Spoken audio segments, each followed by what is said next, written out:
everyone. Balls. Balls. Hey, everybody. We're talking about balls. Yes. Long conversation about balls. That's right. The longer they hang, the longer they get. Anyway, hey, it's another fun-filled episode of This is the Future. Unfortunately. That's right. I'm Alex. That's Tony. You know the deal. Yeah, I'm Tony G. That's right. This is the angry fellow over there. Yeah. The happy, positive guy.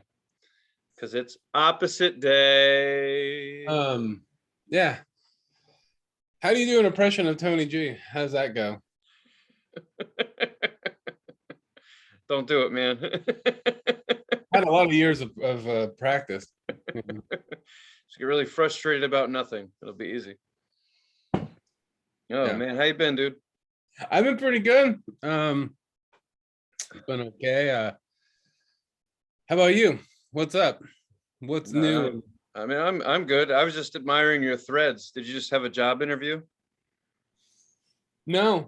Sometimes I just like to have a little nice little shirt on. You got two shirts on, man. It's still warm out, right?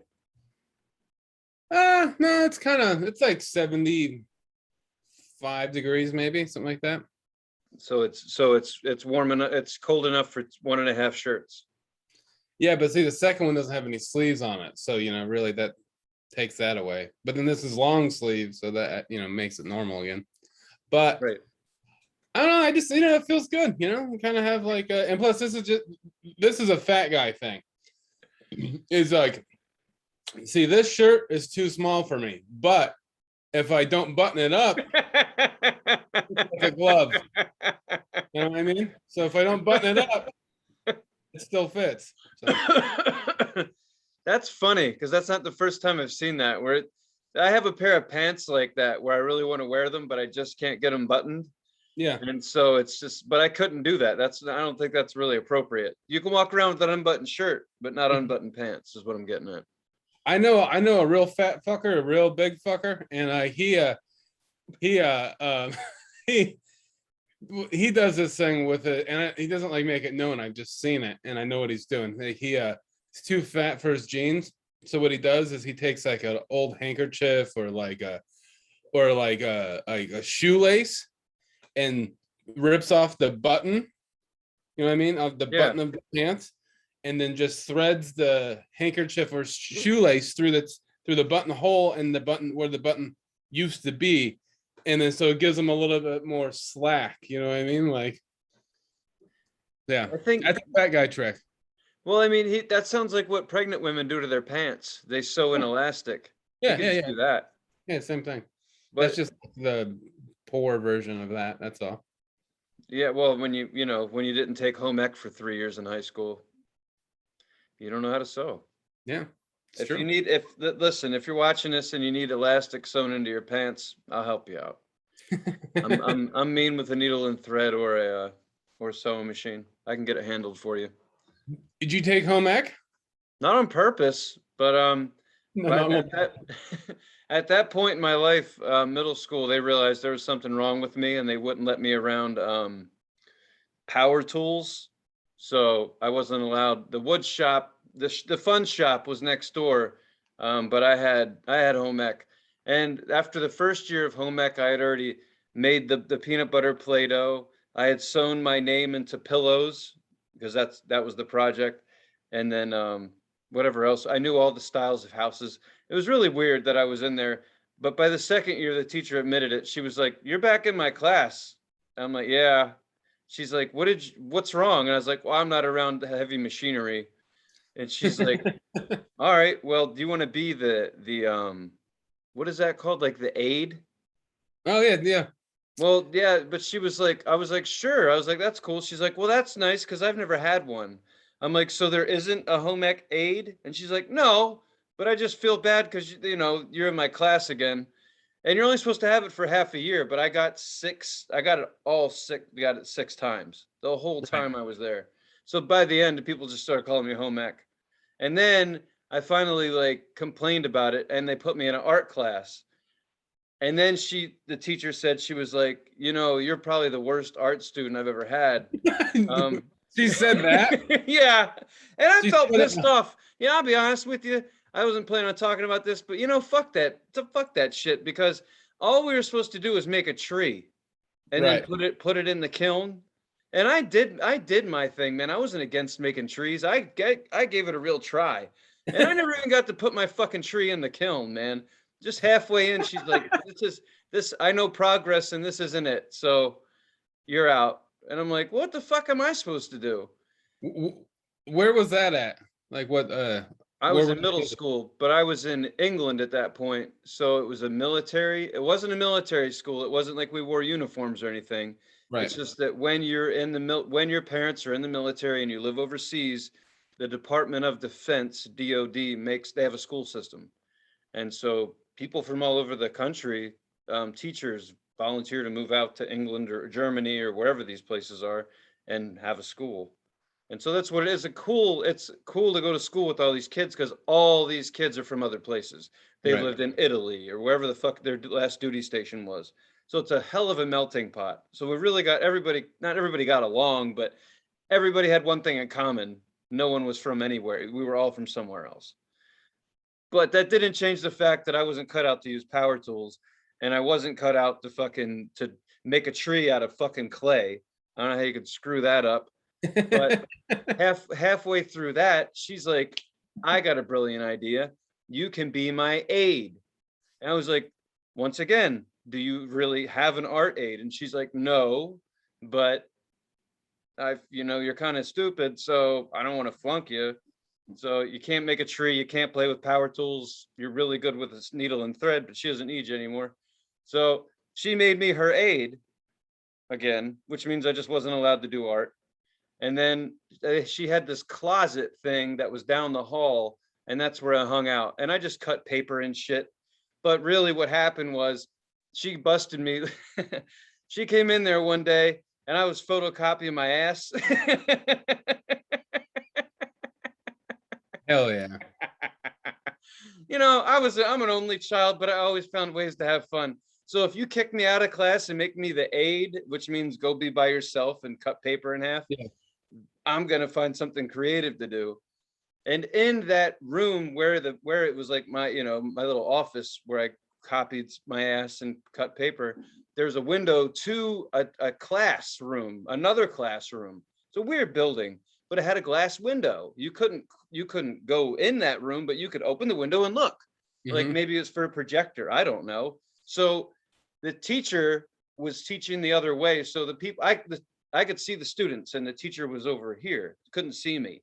So people be like, show a picture of your ass. And I would like put pictures of my ass up on the glass, and then they would laugh, and I would photocopy stuff or like make confetti and put on a show for everyone while they were supposed to be paying attention.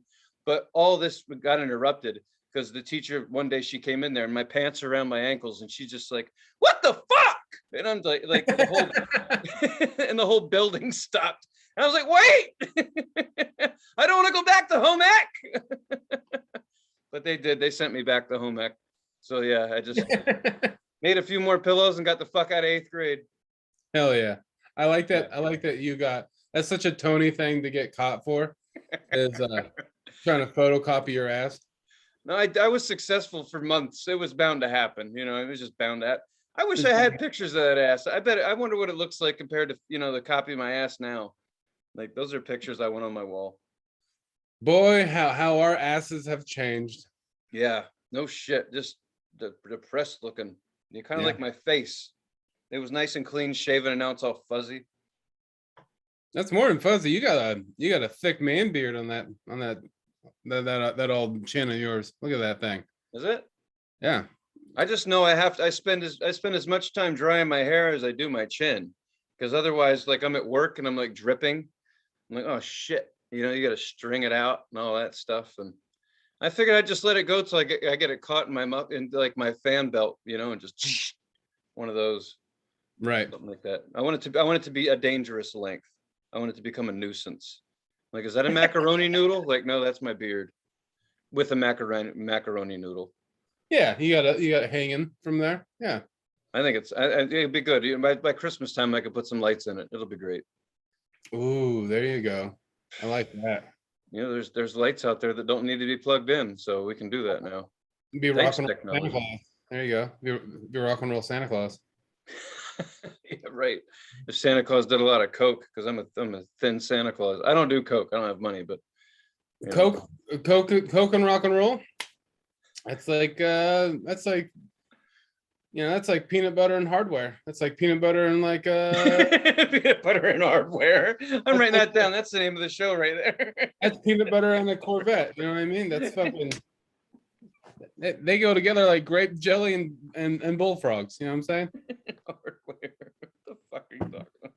I don't They go together like peanut butter and a tuna fish.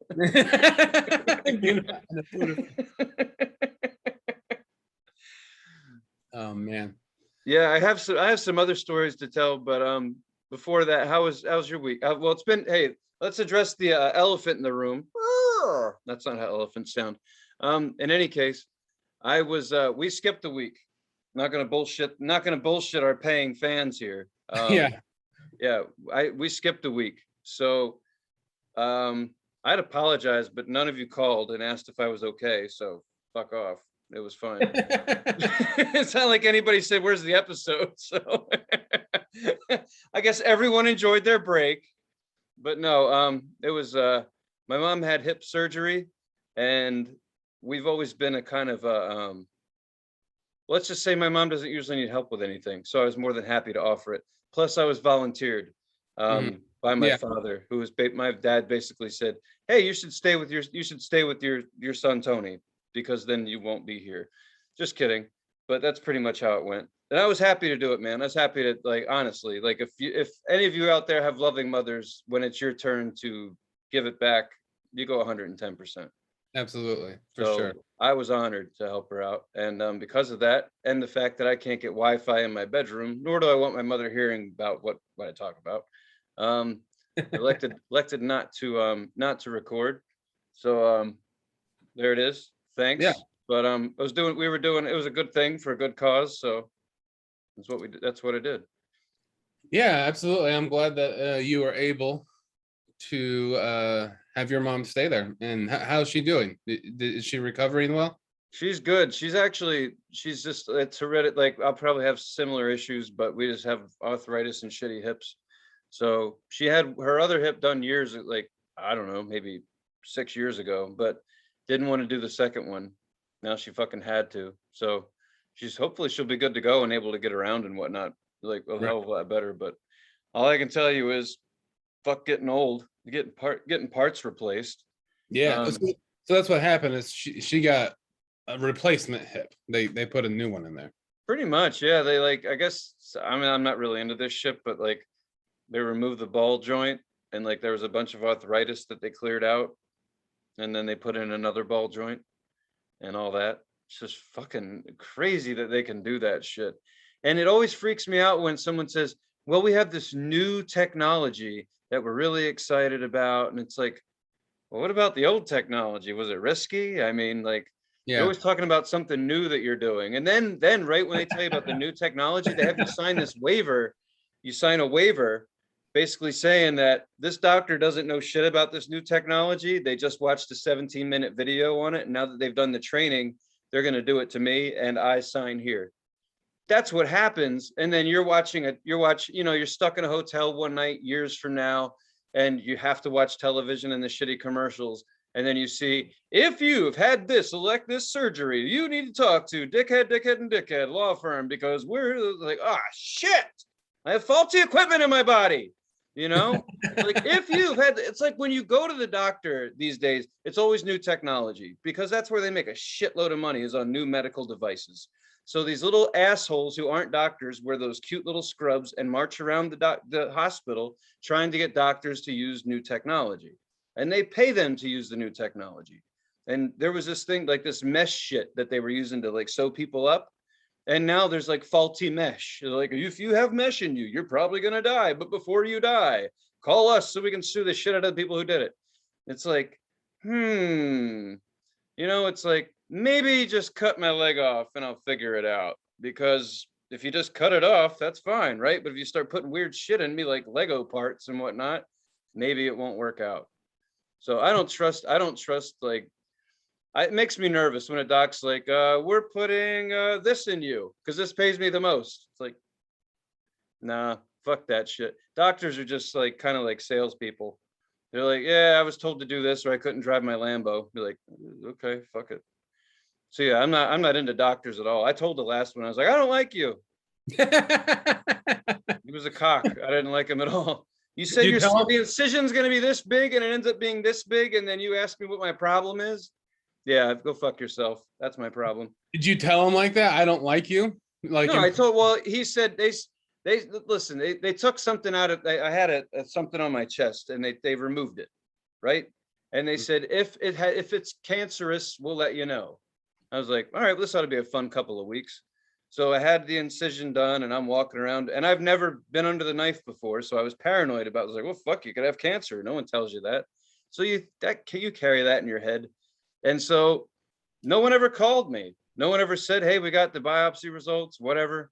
So I went in to see the doctor and, to my follow-up visit, and I'm sitting down and he's like, so what are you in here for? And I was like, you told me to come see you after the surgery. And he's like, well, is something wrong with you? I was like, I don't know. Isn't that your job? And he was like, well, if there was something wrong with you, I would tell you. I said, all right, this is going well. I was like, so what do I need to do from here? He's like, honestly, nothing. You're wasting my time with this appointment. I was like, cool. I was like, well, I just wanted to bring you a fucking ruler so I can show you how big the incision you told me was going to be versus what it really is. But since I don't like you, I didn't bring a ruler. Fuck off. And I left. And I think he likes me now because I live in this area. And that's basically telling you someone that you love them when you tell them to go fuck themselves. So He's probably like, I like that guy. But he also made me feel like I was in there like I had pill seeking behavior. Oh, really? And I don't dig that shit at all. It's like, just because I take my shirt off and have my nipples pierced and a couple of tattoos that say I fuck hookers does not mean that I'm a pillhead. Okay. Right. So you don't need to start making assumptions, which is ironic because when I did the surgery, dude was playing Black Sabbath. I mean, that's awesome, but I'm just like, you're over here, like when we were all done, he was like, okay, I'm only giving you 2 of these pills. And I was like, what pills? He's like, oxycodone. And I was high because they got me high after the surgery. And my mom was sitting there with me. And I was just like, I don't want that fucking shit. And I was like, are you accusing me of being a pillhead? He's like, I don't know what you are. And I was just like, keep your pills. And anyway, he sent me home with him and I took one and it was the most disgusting experience I've ever had. So I threw the other one in the toilet and it was a white pill and it turned black in the like it looked like heroin in the middle. It was like a cookie surprise.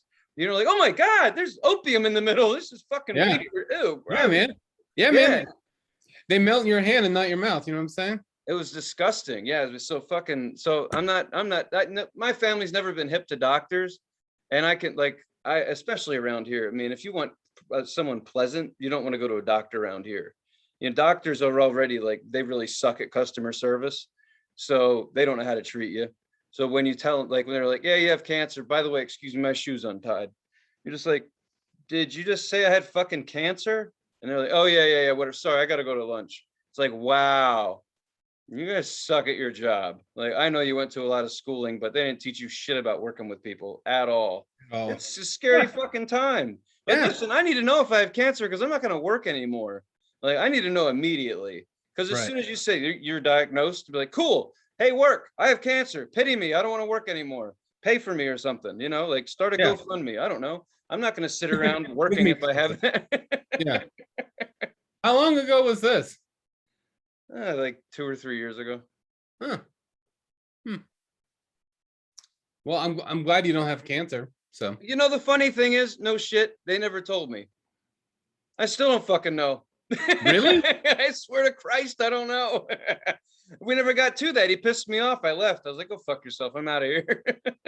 Well, probably what that was is you made it known to him that you were pissed. He could tell. And he was probably like, well, he doesn't have cancer. So, fuck it. I'm not gonna, there's no reason to talk to him. So Right. And my thing is like if I had cancer, I'd know about it because cha-ching. yeah. Hello. That's the golden ringer. Like doctors love to tell you that shit. Like, good news for us, bad news for you. We're gonna be seeing you quite a bit. I'm like, fuck. Yeah. It's like, no, you won't. Don't tell me. Bye. Yeah, that's the shitty thing about it is that it's, they make money off of pain, suffering, and death. How much shit my brother and his wife are having to go through right now because what's going on with him.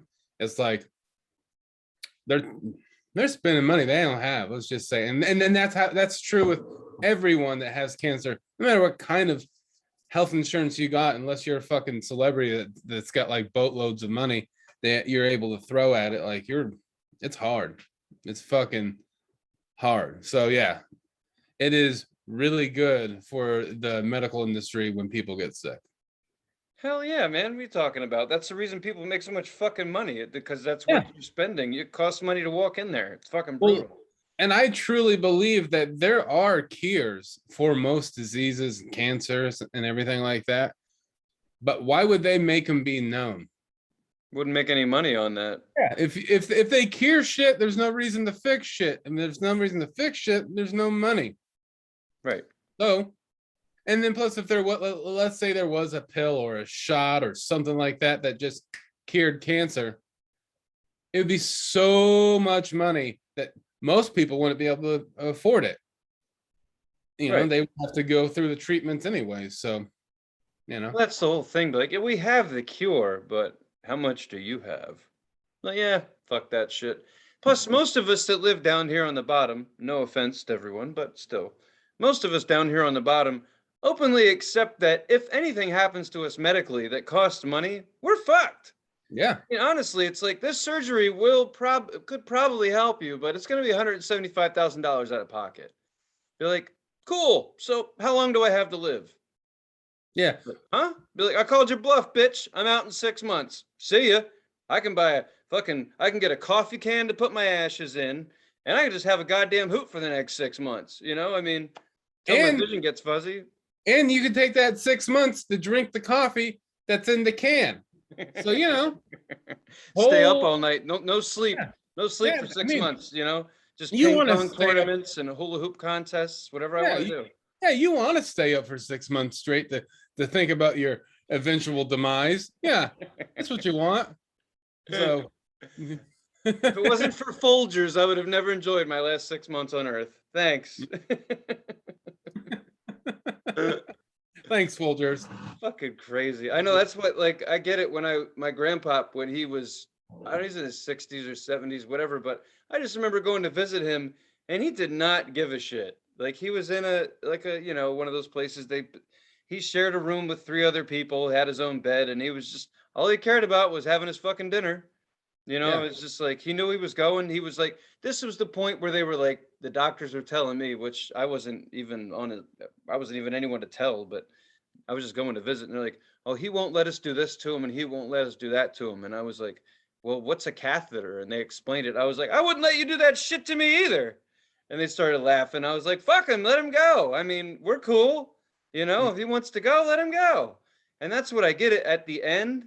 Like, I do understand. I'm not saying like not talking dark, but I mean, when you've made it to the end and then the doctors look at you like a sponge and like, how much more can we squeeze out of this cocksucker to keep him alive?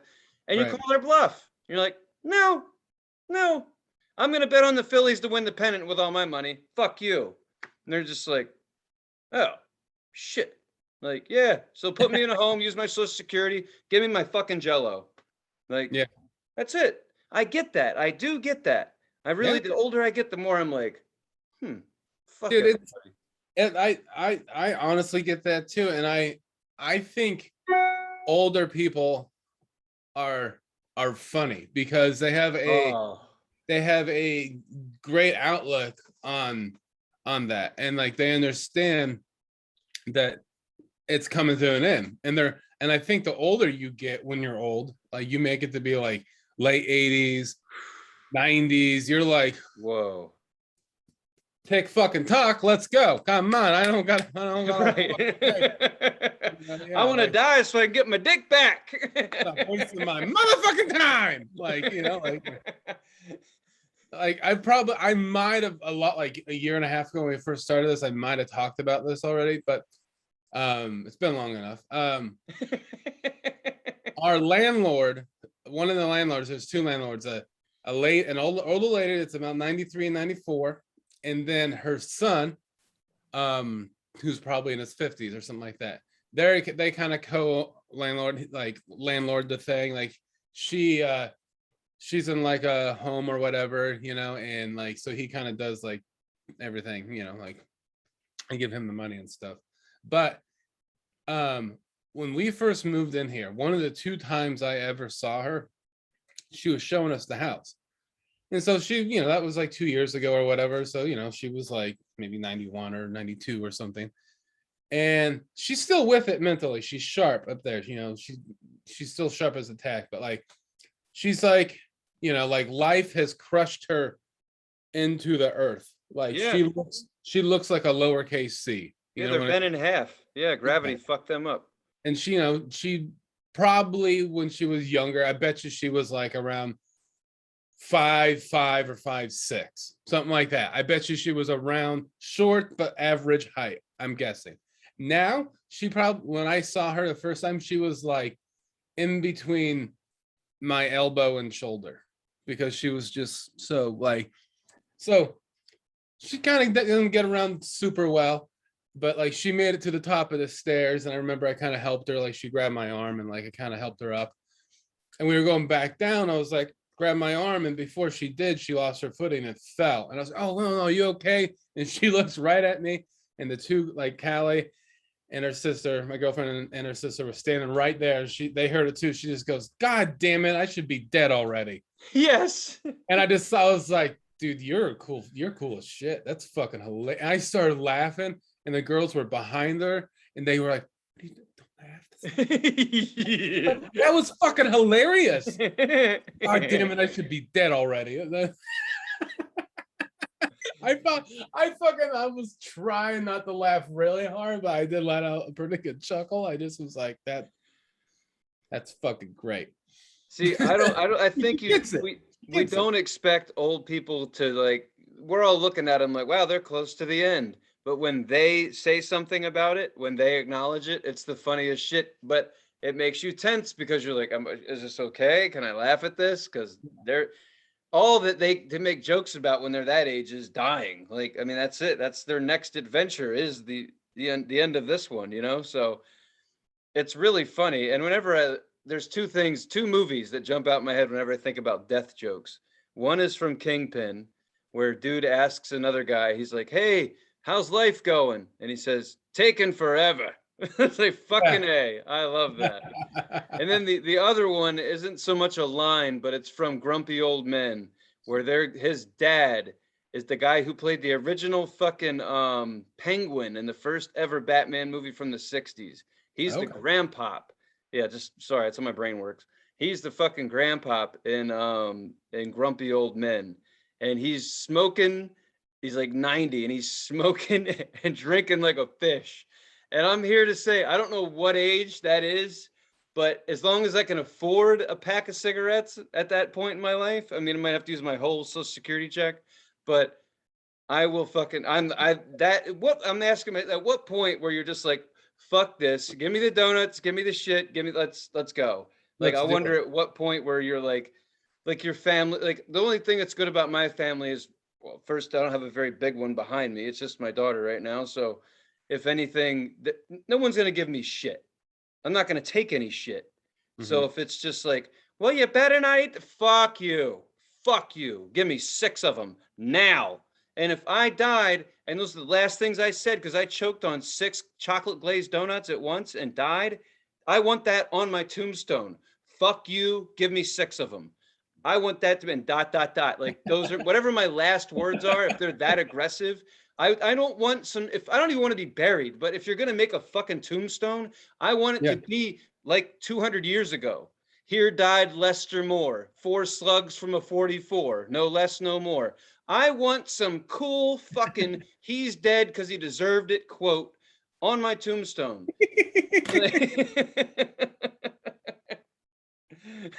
Here lied Tony Gaz. Now he's dead, living in the Wizard of Oz. I don't give a fuck what it is. Just make it clever, because 100, 200 years from now, someone's going to have too much money, too much time. They're going to be cleaning tombstones and posting it on Instagram because they want the likes.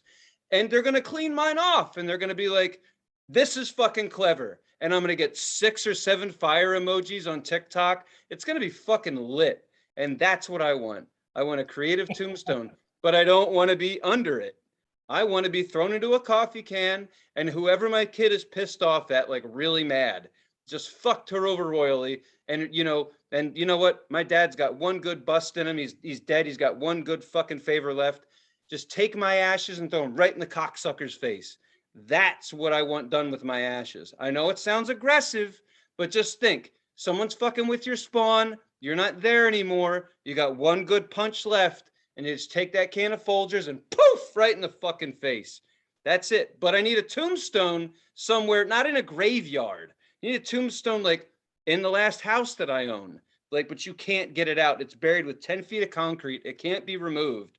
You get the house for a good deal, but there's a tombstone in your front yard that just says something clever, and it's disturbing. Like, it upsets people. But you got the house for a good deal. That's how I want to go. Like, other people have creative ideas, but I'm thoughtful. So yeah, there's my death tangent. You're welcome. I like that. I like fuck you. I'll take 6 of them, or I want 6 of them, or whatever.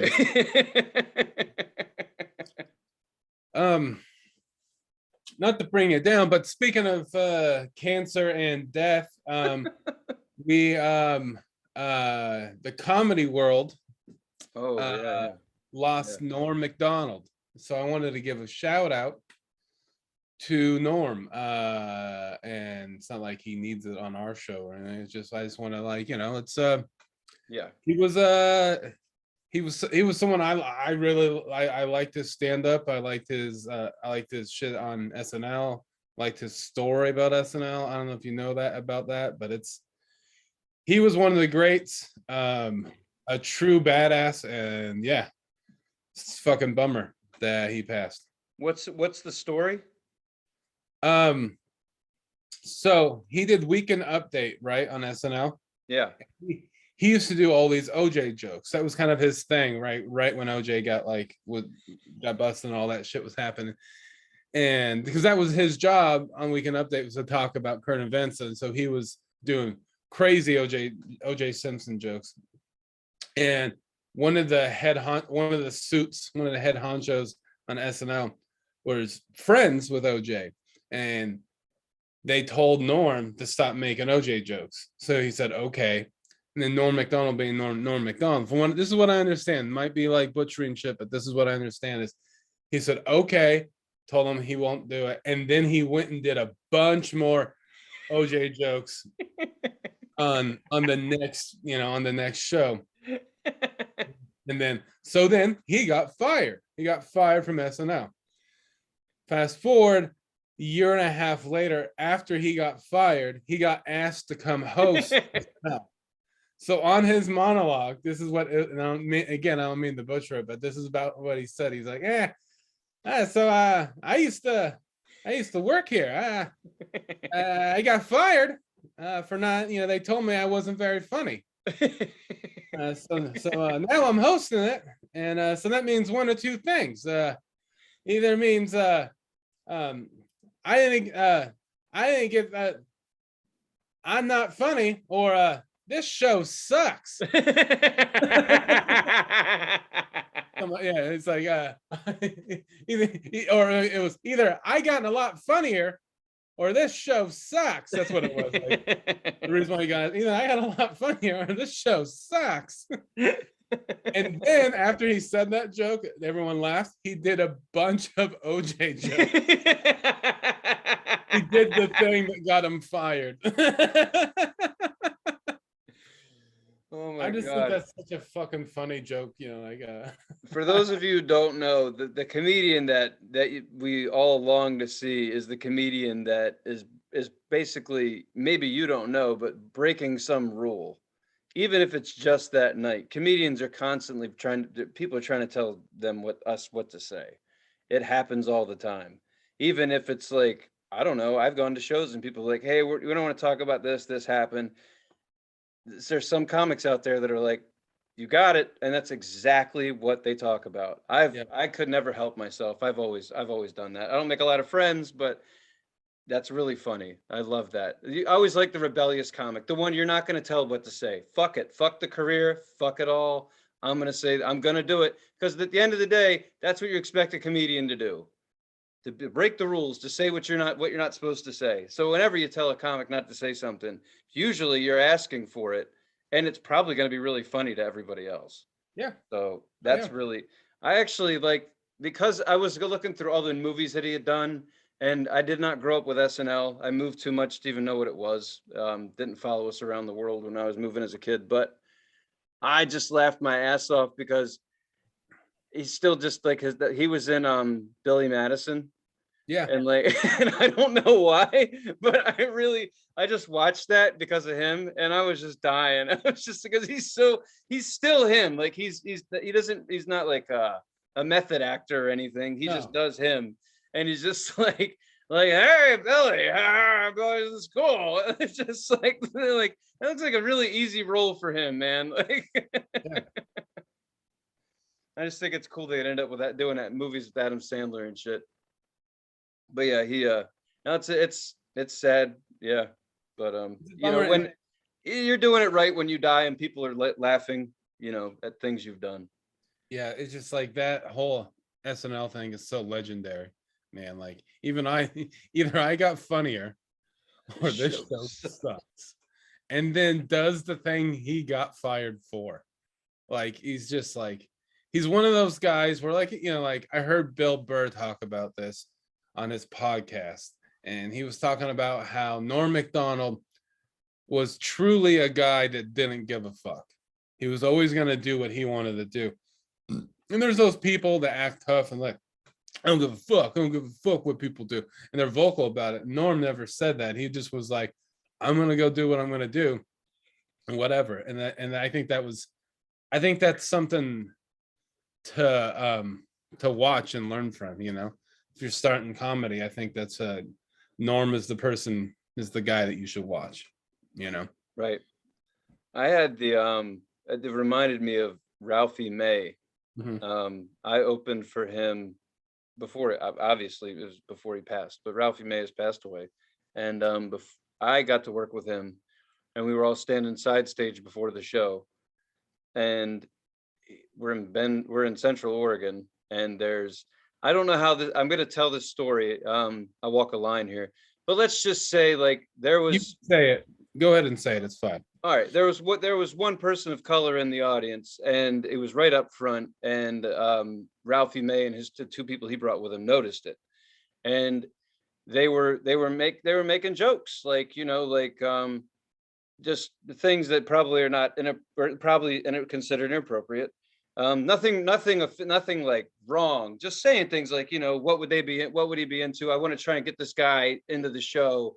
What should I say? Like, ooh, and they were like, ooh, that's too far. Ralphie was throwing out ideas, and we're like, and he's like, nah. He's like, what about this? And I was like, I live down south, Ralphie. I don't know if I would say that, man. And he's just like, what? They do like grape drink and shit, just regular stuff, but definitely like. The thing is that you have to keep in mind, this was the show where they had the news crew was out front of the show. There were people picketing for this show. Right. And myself and the promoter were the reason he was being brought into town. Because he's like, these are the people I can afford. Which one should I get? And I was like, Ralphie May. And he's like, well, is he controversial? I was like, I think so. He's like, all right, let's book him. And we did. And we sold out because everyone was pissed off and didn't want him to tell certain jokes. He had a joke about someone with a disability. And long story short, he went on stage and did what what I call a daredevil comic will do. Exactly what you're not supposed to do. The challenge. Don't say this, they're picketing, and don't say this to that black gentleman in the crowd. And that's exactly how he opened. He Right. opened with the bit that everyone was picketing about. He was like, listen, I'm not going to tell you the story. And then he literally went into the story and did the whole bit about why people were picketing. And then right after that, he's just started talking to the gentleman in the front. And I'm over on the side, just like, kind of like, whoa, like, you know, it's like, this is awesome, man. I've never seen anything like this. Like, he's going for it. He got the audience on their side. And he's just saying, he's like, you're in here for all the white women, right? Like, just shit like that. And he was just killing it. And we're all like on the side of the stage, like we're like riding a wave, like this is really crazy. What if this doesn't work? You know? And he didn't give a flying fuck. He didn't give a shit. He didn't say anything. He's not like, fuck these guys, I'm gonna go for it. He was just like, I don't know why y'all's out there bitching about that joke. It wasn't nothing but like this. Bang, bang, bang, bang, bang. It was just like, oh, he did the joke. Like, that's really offensive. Like, wow. And then he went and talked, and then, but it all worked. It was beautiful. People were shaking his hand at the end. I mean, the guy that he was talking to was like his biggest fan at the end of the show. Sure. Well, I mean, that's the thing is he was such a professional. I mean, he was doing it forever. Like Ralphie May knew exactly what he's doing. I've seen a lot of videos of him, like I think it was a special of him or something. He was a video of him where he was playing an all black room. Like they were panning to the audience like they do in comedy specials to show the audience laughing, right? And every time they did, it was like an all black audience, and he was doing black jokes. Right. Like he was doing, like that was like his material. He was playing to the audience, so he was like doing jokes about like the cool cigarettes, you know, like and all that kind of shit. And he was like, and he's from the South, and he has that accent, and and they were fucking loving it, like he eating it up, and he just knows how to do it. He just knew how to play that card, right? And I think that's a strength, because, you know, if you're not a comic, you might, or if people are listening is not a comic, they don't understand. A black room is different. It's just different than a room that is all like mainly white or mixed. It's just, that's just how it is. I've done black rooms. Any comic in the world will tell you that. And it's a strength to know how to do it. That's all. Right. See, I have a harder time doing an all white room. Sure. It's been certain parts of the country, like the Northwest was a bitch for me. But you give me a bunch of silly rednecks or a room full of people with an open mind, and I got your number, because I'm going to say what we were probably talking about in the break room when I used to work with your asses. Like, that's where I'm coming from. But I wasn't raised on the Northwest, like the idea of political correct. We didn't know what the fuck that meant.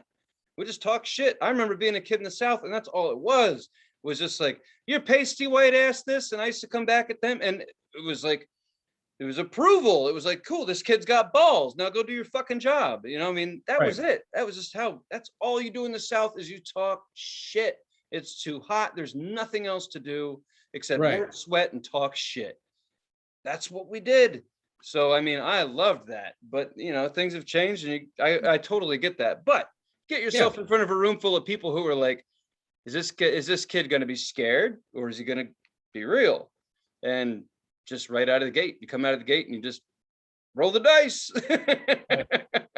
I've done rooms around here in Philadelphia where it was just like, I should probably get shot, but instead I'm going to go for it. And then 20 minutes later, they're like, you know, dapping me up and shit. And I'm like, whoa, oh boy. Okay, here we go. Hot shit. All right. Hot diggity dog. Let's do it. You know, I mean, like, fucking great. They're like, you're crazy, man. I'm like, thank you. All right. I still got it.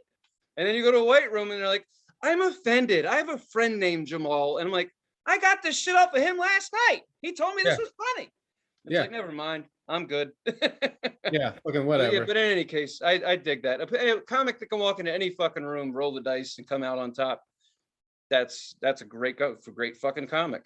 Yeah, absolutely. No matter what room they walk in. I think we heard someone was saying that, and they were saying, like, when I heard the conversation, someone was saying the top comics that could walk into any room and kill. And the top of the list at that point was Bill Burr, saying that we could go into any room, any audience, and get the job done. I think so. I think just thinking about, you know, right now offhand about Bill Burr. That's probably true. I would say so. Oh yeah, he's just got that confidence. You have to not give a shit. You have to at least act like you don't give a shit to even get into a situation like that. Because if you're scared, they're gonna smell the fear on you, and it's over. Oh yeah, definitely. You know, that's true. That's how I always that's what I have always thought about comedy is that comedy is like a live or like organism. Like the audience is like an organism, and they're like it's like an animal, and that animal smells fear. They're gonna like you only got a couple seconds. You got like 10 to win people over. They're like, I don't like this. That's like the whole room, everyone. That's why I think it's like an animal. Like they're all gonna shift. You know, like here's an example. This wasn't a thing I was a part of, but I've heard firsthand accounts from people that were there. So a couple years ago, Cat Williams did like a surprise show at the Roseland Theater, and he wasn't so much. It was a short notice show, I guess. Like he came to Portland, and he was at Helium, like kind of handpicking his openers. But I wasn't on that. I was there at the club, but I wasn't on. And I remember seeing an audience. Why in the fuck is Cat Williams there? And the fuck is he doing? And he was just hanging out in like the bar, having drinks with his fucking with like a bunch of his friends, his boys and shit, like a crew with him. And so he was there. He was like him picking openers, and I guess he picked like 10 Portland comics to open for him. What? Yeah. So, and he picked a slew of people, like a very diverse lineup. So the crowd was like, it was mostly black crowd, you know, it was Cat Williams. Right. Mostly black crowd, but he picked a few like white comics. And I think he did it on purpose to like feed them to the lions, basically. Oh no. And I know I'm not going to say anyone's name. I'm not talking shit. This is just an example of, you know, what we're talking about is, I guess there was a comic, a white liberal lady who went up and got her ass handed to her and was in tears afterwards. So I just think you have to know how to play to different audiences. You can't just go up and just do your material. You got to look people in the face and go, this is what I'm going to talk about. Even if you got to go off script, you got to do things a little different. Like not everyone in the world's the same. And, you know, right. I think, you know, it's a learning experience. You know, you got to look people in the eye and be like, all right, this is who they are. You got to kind of play with them and go, you know, try to get to know them, you know? Well, right. And that's what I did a mic like 2 weeks ago, and this cat that I've seen getting up a bunch, I started talking to him, and he was like, I told him, I was like, dude, your material's getting really good. You know, seriously, I've seen you. You're doing really well. What's your story? That kind of thing. And then I went and did my shit. And then he came back to me and he was like, dude, your confidence and stage presence is insane. And I was like, so you didn't like my jokes? And he was like, I'm not sure you were doing any. And I was like, I said, that's the fucking trick though. I was like, just to go up there. And like, I was just wearing shorts and flip flops. And I literally just started with the crowd, you know? And I said, your material is really good. I was like, but have you ever gone off the rails and like, just not even thought about a joke, just gone up there, nothing in your head, just do it. I said, that's how you build your stage presence. Just trying to figure out where you and the audience are at and starting right there with nothing. Right. And I was like, and also I didn't really have any jokes. Like I fucking hate writing, but you know, it's just like, that's half a comedy. And honestly, you can bullshit an audience for at least 10 minutes. Like if you're any good, you can get up there and just bullshit them. And then when you're all out of bullshit, then you got to give them your material. But I've gotten really good at bullshitting people. And that's why I told him, I was like, bullshit us up there. Like, seriously, like pull something out of your ass you've never said before. That'll probably be the funniest thing you say to the audience. Right. If it's about, you know, what's going on. Because I saw some people massaging each other before I went up. I'm just like, all right, we're going to talk about this. And then when I went up there, he just started massaging his chick, you know, and I was just like, damn, let me hop behind you. It looks like you're riding a motorcycle. And she's like, yeah. And I was like, oh, fuck, here we go. I'm going to get laid and fucked in the ass. This is going to be great. Those are the same things. That happened. No, it's different. Laid for me means I had sex, but get fucked in the ass means I didn't. Someone else had sex with me. Two different things. Only one's my favorite. Let you guys figure out which. But Tomato, yeah, potato.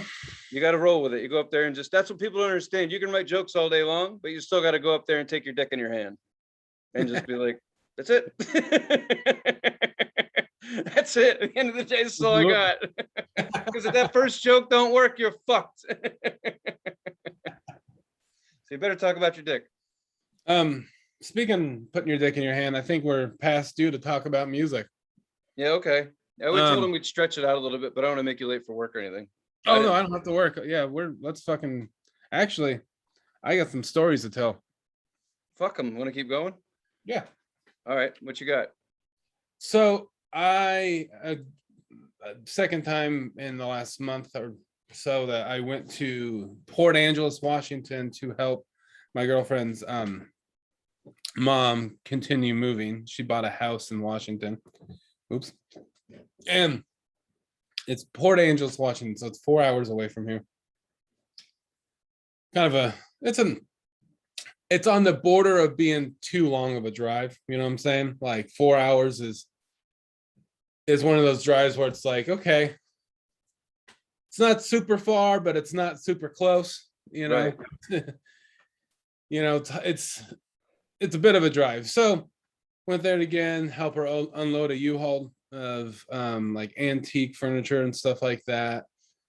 Help her do little things, and but had a good time. And then my friend Scott, who is dating my girlfriend's sister, was he came up too, and we drove back together just by ourselves, and we hit a skate park in some rural fucking hillbilly town in Washington somewhere. And it was a skate park that was really cool. It's kind of two parts. One part was just like a regular skate park, kind of small, but it's like normal shit, that you would see at a skate park. The other part was like an artist installation that this old man, this old sculptor, this old artist made. And he's known for making big, elaborate public art pieces. Like if you Google whoever he is, I Googled him, and he made like a ginormous, like 40-foot long, like 10-foot tall pencil out of metal sticking out of the side of a building, Yeah. Like like a cord that plugs into a wall, like a two-prong thing. He made a ginormous one of those that looks like this, and like on the side of a road in a city somewhere on the planet. Like, so he made this, he added this to a skate park. He made a big skillet, like a frying pan, right? What? And it's probably like 30 feet by 30 feet, something huge. It's got a big handle that you could walk all the way. That's sick. And it's got skate it. And it's got two sunny side up eggs in it. Get the fuck out of here. Yeah. And then it's got a piece of bacon. And you could skate the bacon. It's a bacon in a pan. So I skated on breakfast. That's fucking funny, man. The only bad thing about it is it was kind of dangerous because this skate park was poorly planned where it was placed. So you don't want to build a skate park in different areas on the planet, or it's different. So like if you put a skate park, you build it in the forest and there's a bunch of trees over the skate park. Yeah. Like debris of the trees, like pine cones, tree branches, nuts, that kind of thing, are going to fall. Right. Well, if there's no one there to maintain it, there's just little landmines that you could run over with your wheel and get thrown from your skateboard. And so that was the case. We were there for an hour and a half probably, and we were the only people at that skate park. I bet you we were the only people at that skate park the whole day. It was on a very small, very Trump. And I say that only because I saw probably 20 to 25 pro-Trump signs, which is fine. It's just a very redneck place. Right. So I bet you there's just not a whole lot of people my and Scott's age that skateboard. You know what I'm saying? It's probably a Yeah. lot of kids. So there wasn't a lot of maintaining of the skate park. So there's all these little landmines all over the frying pan. And you don't really see it until you fucking hit one. And my friend, he dropped in on the side of the frying pan. So he's going pretty fast. And he hits a little fucking pine cone and just goes, and his body just gets thrown to the ground. And he's 47, he's an older guy. So he's, you know, been skateboarding his most of his life. So he's broken a lot of his bone, like, his arms and stuff. So he's got some miles on him. Shit hurts, right? After a while. So taking a fall like that really affected him. He was limping and hit his bad ankle. So we couldn't really skate the frying panel as much as we wanted to. That's what I'm getting at, I guess. So if you go to a skate park, look up, see what kind of trees are around. Because like that shit matters. It falls onto the skate park. You have a bunch of landmines. You're gonna fucking fall and hurt yourself. And, there was no brooms or anything. Right. Who carries a broom with them? We don't have a fucking broom. Like, so we didn't get. Long story short, we didn't get to skate the frying pan as much as we wanted, but it is really fucking cool. It's fucking rad. I would like to see, like, just to see that. I won't touch a skateboard anymore because I suck, but I would gladly check that out. I would be the one to sweep it. I'm happy to help. Happy to help. I Yeah. am. See, I've been to a lot of skate parks, and there's like a big push broom laying around. Oh yeah. Like city will buy a push broom, but really what ends up happening, that thing only lasts for about a week or a couple of days. Someone breaks it, someone like twists off the fucking head and throws it in the street, like it's, you can't just have one there. Someone's got to have one in their car, Right. Someone's one. So yeah, super cool. I mean, if you just Google frying pan skate park in Washington, it'll show up. All you have to do is if you Google the word skate park and frying pan, I guarantee it'll show up. It's a cool picture for sure. I don't think he's ever built anything that you could skate on. So you could tell that it wasn't built by someone that's ever skateboarded, like it was Right. definitely it was a kind of like the side of the frying pan. Like usually a skate ramp is nice, a good transition. This just went like this. Oh really? Yeah, when you drop in, you're like, oh fuck. But shit. you have to anticipate it being like really abrupt and fucking. So it's not a smooth roller, it's a fucking angle to another angle, just like a regular frying pan would be, right? Yeah, you have to be really expect that it's gonna be like that. It's funny, like you're talking about being out in Washington State and having like trees and shit to, like tree garbage to look out for. I remember when I went to Philly side up here, which is under the I-95, the Franklin Bridge. That's where the fucking big skate park is around here. And through the years, they built it in pieces. Whoever had money would just come up and build a section. And I remember when I went there, there was a few people dicking around or whatever, but I took a few turns and whatnot. And this guy was like, yeah, you're doing pretty good, man. He's just watch out for unexpected obstacles and shit like that if you've never been here. And I'm like, yeah, all right. And so I was cruising around. It's a big spot. There's a half pipe. There's all kinds of shit. And I was dicking around with whatever. And all of a sudden I hear just this. I'm like, the fuck was that? And there's this big Native American painting on a stanchion that holds up the interstate. It's a wall ride. And I just saw it. I just went barreling towards it. And if I had gotten to wall ride this thing, I probably would be dead because I didn't know what to do. I wouldn't have known what to do once I got to the top. I would have just fallen on my back. But in any case, I was going and I'm really close. And all of a sudden I just eat shit. This board just goes, I fly like face first, like right towards my cousins who were watching me because they thought I was talented. I just flied right on my chest, like just fuck, like And then I was like, what the fuck was that? And the guy was like, unexpected obstacle. Somebody threw a fucking beer bottle off the bridge and it Ah, landed and just shattered all over the goddamn skate park. I'm like, motherfucker. dude, I'm like, who's yeah. driving down an interstate throwing beer bottles at 3 PM? This is crazy. So yeah, what I'm getting at is depending on where you're at. If you're out in the woods, it's trees. If you're in the fucking in hell, it's gonna be broken beer bottles. It'd be broken glass. Yeah. Fucking crazy. God, what is this? The movie Thrashing? I know this is a far out reference, but I know that movie. I know that movie. that's what got me into skating. Just so we're clear, Thrashing is like a 1986 skateboard movie where the boards were still shaped like fish, and Yeah. they had plastic guardrails and a fucking the thing on the back. Like it was great.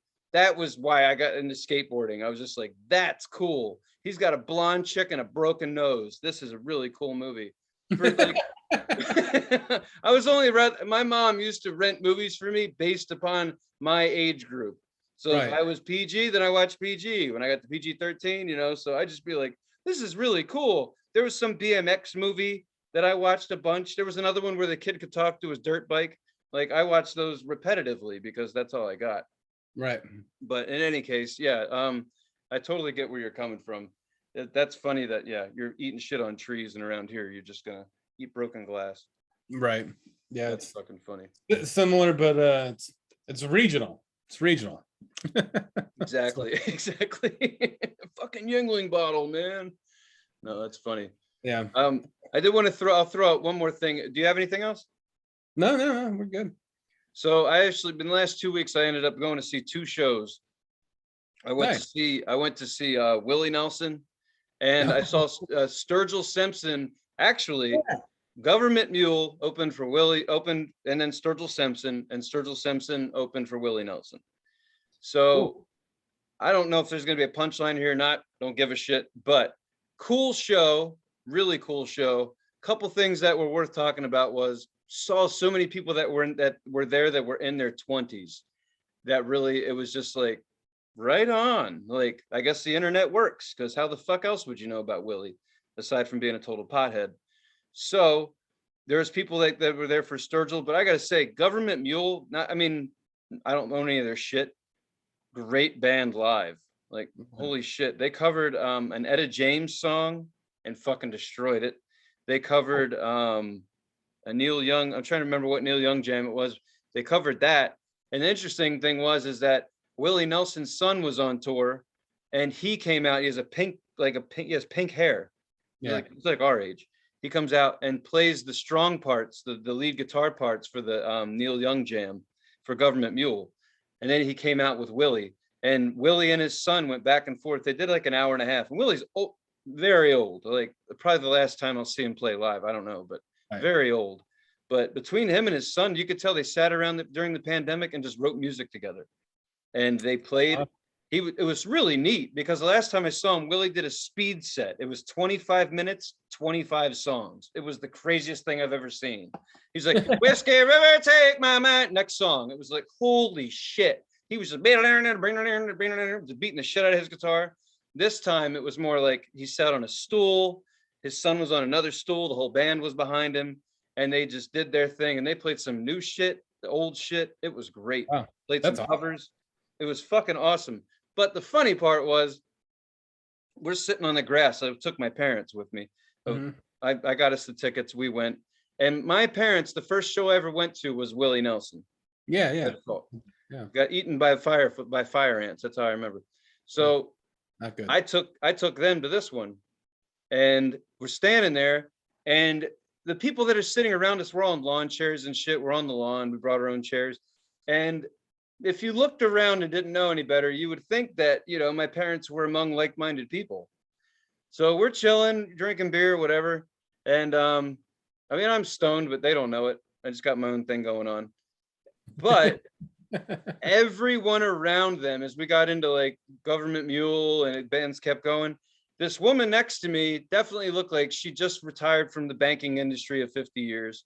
She pulls out a fat fucking joint. Mean, fat. And I could know at the corner of my eye. I never saw her face. I just saw the joint in her hand. I was like, whoa. And then on the other side of their side there was this other woman, look, just some random woman. And my mom was just like, she was telling me, she's like, I can't believe the people that are smoking dope at this place. And I'm just Willie like, Nelson. well, I know, but I mean, they didn't, well, weed wasn't big in 87 when they took me in South Carolina, but it's big now. So everybody's smoking. And my dad kept standing up, which isn't abnormal, but he kept standing up. I later found out he was high as shit. He doesn't smoke. My mom doesn't smoke. They were both high as shit because the people right in front of us, I thought they were on fire at one point because so much smoke was pouring off of them. It was just funny to be like we were trying to leave and it was so crowded. I was like, do you mind if we chill out and like not rush and sit in traffic? And my dad's like, it's cool right here, man. I'm like, well, we're in the middle of the parking lot. I mean, we can go to the car. And he's just like, I'm good right here. And I'm like, fuck's wrong with this guy? And just found out like he was fucked up. And I told him, they were like, well, we just didn't really want to get high. And I'm like, you got high for free and you're bitching about it? I was like, I got to pay money every time I want to get stoned. I'm like, what are you talking about? And that was, yeah. So anyway, not really funny, but it was funny to get my parents high, Right. without getting them high. Well, they know that like Willie Nelson's a crazy pothead, right? Well, I mean, fuck yeah, they know. I mean, but they just didn't expect the whole hill to look like a forest fire. And that's all anybody was doing was just smoking. Like I was wondering with the kids in front of me, I'm like, you can just stop smoking and let the buzz catch up. These aren't cigarettes. Like there will be an effect unless you just are just smoking a whole bag. I can't do that. I can't just a whole bag of dope at once. I don't see the point. But in any case, yeah, so that was really fucking funny to take them out and get them high, kind of. But then last night, this is when I really realized the internet works, because last night, you heard the band The Killers? Yeah. You know them, right? Yeah, big fucking band. They decided to do a few warm-up shows. So they played the Electric Factory, formerly the Electric Factory in Philly. That's a small venue, maybe 2,000. I don't know what it holds, not much. Not compared to the amount of people they play to. They're headlining a major festival this weekend down the road. So they decided they're going to play, a big band's going to play a really small venue. And so I took my lady, I got her tickets. I've realized this really is kind of a chick band. There's just a few dudes like myself who are into it as well. It's one of those bands where the closer you get to the stage, you're like, I'm drastically outnumbered as a male. This is a good thing.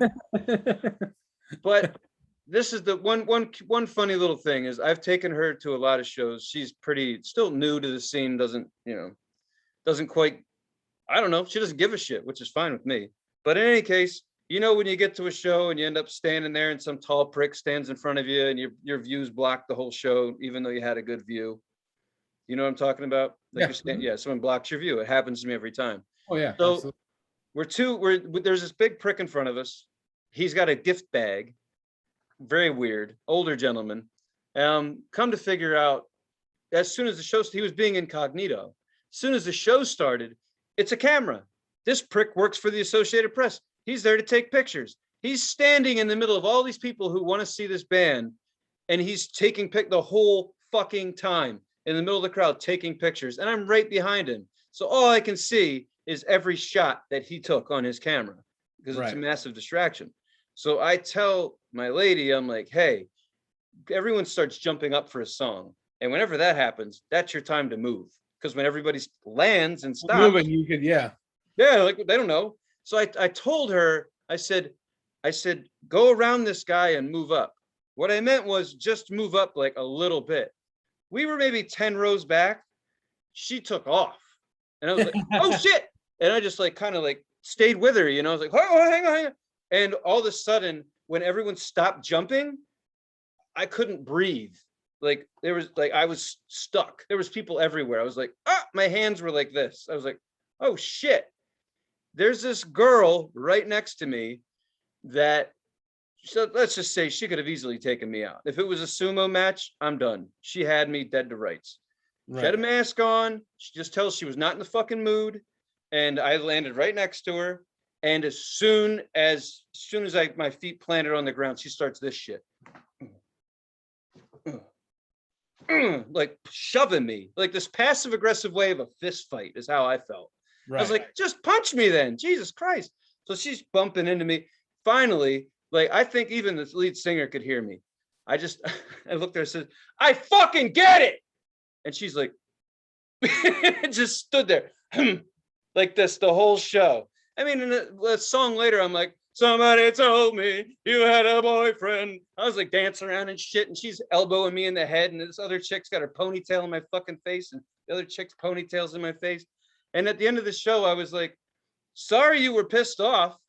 And she's like, huh? And I'm like, great, have a good night, bye. I don't know if I pissed her off or not.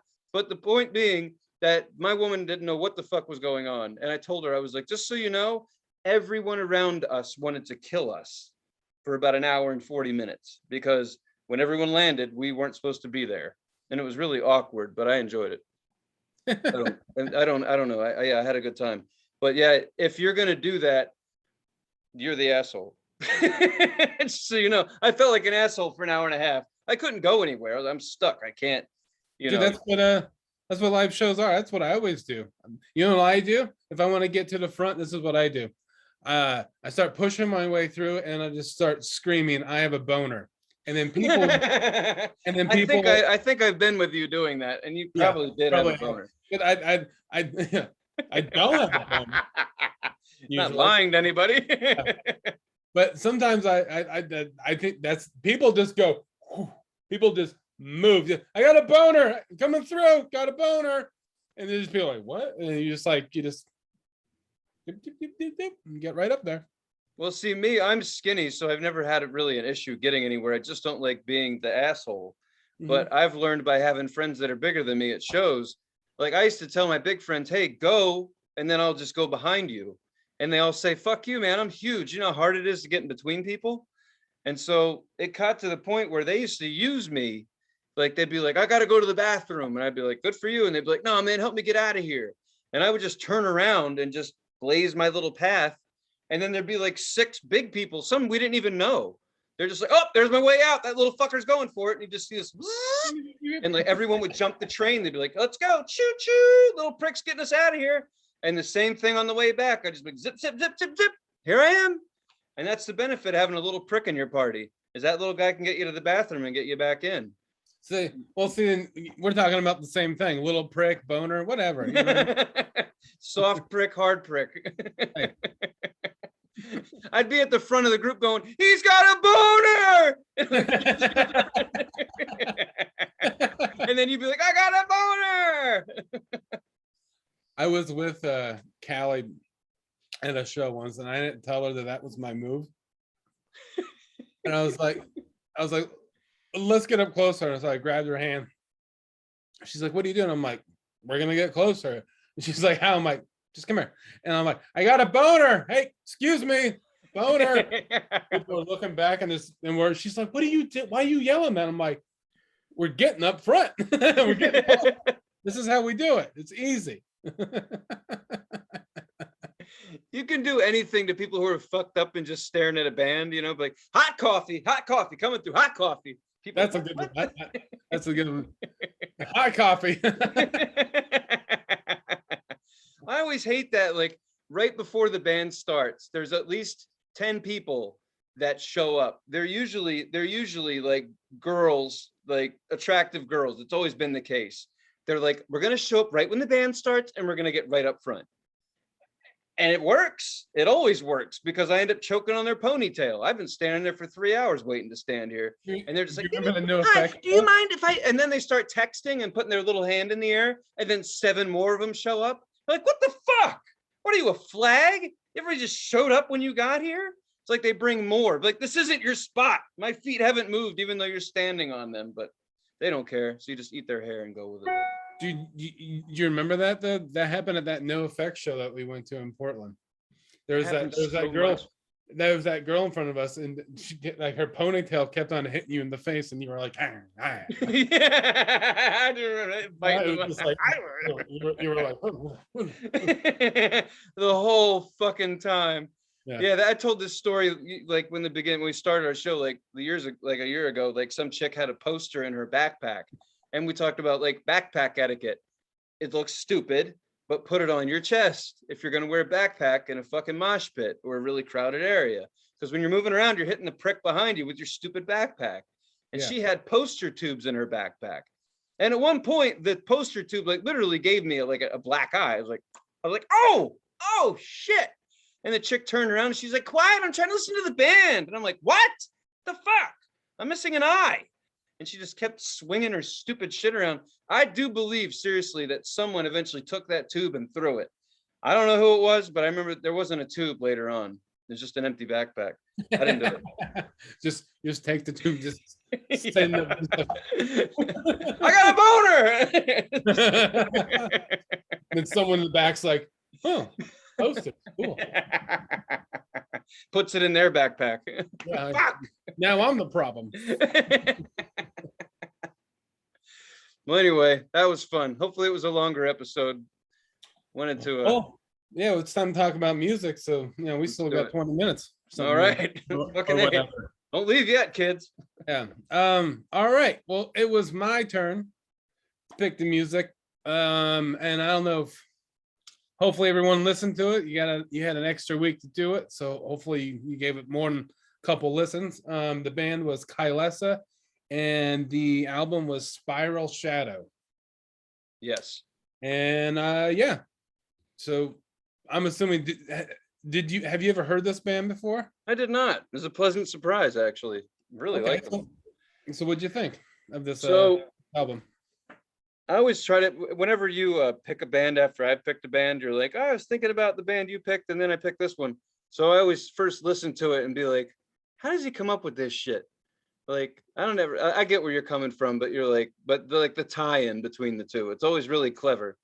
But in any case, I dig where I was digging where you were coming from as far as the connection between the two. But what I liked about them is that as far as the album, I've listened to like 3 of their albums now. They have a good cover of a Nirvana jam. Really a good band. In any case, the album is great. I've heard it like 15 times now. The way it opens is really solid. There's one in there that maybe stands out, but it's one of those albums you can just play through and through before you know it's over, and you can start it over again. So yeah. Great album. And then really as a band, as I listened to the rest of their stuff, really not bad that wasn't just one good album. Other ones are a little bit more aggressive, I guess, but it didn't bother me at all. This is definitely their like a more mellow album, more psychedelic-ish, I liked it. Yeah, that's why I picked it, because I was going for something that was heavier than T-Rex, but would still kind of tie into like their like druggy kind of like psychedelic rock kind of influence. So yeah. So I didn't Google them or any of that shit. But is it just a guy and a girl? No, it's a full band. There's a guy singer and a girl singer. The lady sings more on the newer-ish albums. Like in the last 10 years, I would say you hear her a little bit more. But yeah, they're like kind of equal singers, I think. They sing a similar amount of time. But yeah, it's a full band, like guitar player. She plays guitar, the other guy that sings plays guitar, there's a bass player and a drummer. They have a lot of effects, and their live show is kind of a psychedelic kind of thing with like videos and swirling lights and all that kind of shit, like that's kind of what they tried to be, is like a psychedelic metal band, hard rock. I like that. So I'd like to see. So have you seen them live then? I haven't seen them live. No, I have not. I would, after listening to them, I would see them live. They're from Savannah, Georgia. They've been around for quite a while. I think early mid 2000s, maybe even sooner than that. They've been around definitely for 15 years, I would say. Good band, great album. Again, yeah, a little bit of the softer of their albums, I would say. There's like the album before this, it's like a green cover. I don't know if you saw it. And there's like a lady with her eye kind of falling out, and then like it's kind of like a cool album cover. That one's like probably my favorite. Forget the name of it. Definitely heavier than this one, but this one's still cool. I love the first track probably the most Yeah. on this album. It like the way it kicks in like really fucking like just it has a good it kicks in well.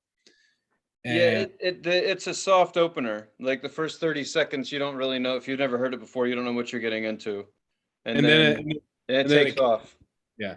Uh and then the other song I like is Don't Look Back. It like kind of has like a poppy like pop punk like that like jam in it. Like the music is kind of I was listening to it at work yesterday, and the owner of my work was like, "Are you listening to Newfound Glory or something?" Like, because it has like this like jammy pop punky kind of thing. I'm like, no, it's just kind of not like not like what this band would normally sound like, but this riff in the song sounds kind of like Newfound Glory. It kind of does. I don't know if you remember what I'm talking about, but it's I don't know Newfound Glory very well. I know them, but I don't know their songs enough to it tell just you. well it that doesn't even sound like them. That's just an example of a pop punk band. Okay, got you. Um, so it has that like pop punk kind of sound. That song does anyway. It's called Don't Look Back. I Yeah, I'm trying to remember which one. I think it was maybe that one or Spiral Shadow. Yeah, One of them, then the title track. Either one of those, one of them I really like. I hearted it to remember what I liked, but then I hearted the whole album. So now it won't tell me what the fuck I liked. But yeah, then I was just dicking around and realized that I'm a big Nirvana fan. Come As You Are. They did a yeah. really good cover of that. Have you heard it? Is it on this album or a different one? No, it's on a different album. I was just listening to them in general. I don't even know if it's on an album. It might just be a cover they did. Oh, really? Yeah, it's a really for those of you who like Nirvana, I'd recommend checking out Kylesa's "Come As You" copy of, or cover of "Come As You Are." Yeah, Um, it's I think it's just like a single that they put out. I see it. yeah, listen, Yeah, there's a lot of fucking like you can turn on your go-to metal band whenever you're in a metal mood or whatever the hell. But the reason that I like doing this part of the show is to mix it up, to know that there's all these other fucking bands out there you can listen to too, instead of just your old go-tos. So I yeah, highly encourage. I mean, we go through these every week. Maybe one or two of you out there, jotting these down. I mean, please do, man, because yeah, it absolutely. keeps it fresh, um, and it just makes you appreciate the shit that you are already into a little bit more when you go back to it. So, and you never know, you might find a fun cover of some shit that who knows. So enjoy the musical adventure. Yeah, Definitely. Yeah, that's so hopefully you guys enjoy the fact that we bring up bands and whatnot. But all in all, yeah, great pick, dude. I seriously like them. So thank good. you. I'm glad you liked it. On my roster. I'm secretly trying to I'm trying to pick metal groups that aren't so. It's not a secret anymore because I'm telling you, but metal groups that aren't super hard and crazy. Um, just to like, I'm trying to like see how far it'll go, and then eventually it'll go into like some crazy death metal down the. Yeah, But I haven't gotten yeah. Well, you're doing a good job. You're keeping Grandpa in the loop. I appreciate it. um, all right, man. I think we're about there. Hmm. You got any suggestions for next episode? I do. Well, I take it that means we don't have any from any of our followers, right? I have looked in the last I checked about an hour ago when we first started this episode, and there was nothing there on YouTube. So if someone has made a request in between now and then, just know we will get to you. And if you posted it on Instagram, that when I haven't checked that in the last hour. So if you shot us a message and I haven't seen it, don't worry, we will get to you. So don't be offended. Your time will come if you have sent us a message and I haven't seen it. So Right. that being And said, go for it. well, and we love audience participation. Makes it fun for us, of course. So even though I know people can be a bit timid about doing this sort of shit, I'll make it easy on you. throw in the last band that you've listened to like more than twice in a week. Just something you've turned on twice in the same week. Throw it our way. We don't give a shit what it is. We've done bands that we weren't necessarily into before. Had no problem listening to them. So something you're excited about in the last couple of weeks, drop it on us. I don't care if it's the new Lana Del Rey album, whatever it is. If you think it's good, throw it our way. We'd like to. We'd definitely try it out. Give it a listen. With that being said, I did not pick a metal album. Pick something a little bit more mellow, changing of the season. So I picked the band Cat Power. Oh yeah, cool. The album Sun. One of my I actually like it's one of my favorite albums out there for some reason. I don't know why, but she's got the lyrics, man. And Alex and I saw this out. We saw them live, so it gives something to talk about. But yeah, the band is Cat Power. And for all of you ladies out there who think, oh, that's fun, it is fun. The female vocalist, highly recommend you check this album out. I really think that you would dig it. If you like female vocalists, this is and cats, but more importantly, female vocalists, check it out. Yeah, so that's our, unless Alex has anything, that pretty much concludes our 1.5 hour long show that we did for you this week to make up for the shit that we didn't do last week. Yeah, I think we're solid. 1 hour and 25 minutes and 38 seconds so far, and counting. That's right. And we charge by the minute, so enjoy. No, you guys are great. Thanks for watching. Hope y'all had a great summer. Get ready for fall. Yep. See you next week, and we'll talk about some shit. Till then, follow us, like us, subscribe to us, do whatever you do. We always appreciate it. You good? Amen. Man, when Jesus speaks, we listen. All right. You guys have fun. Bye-bye.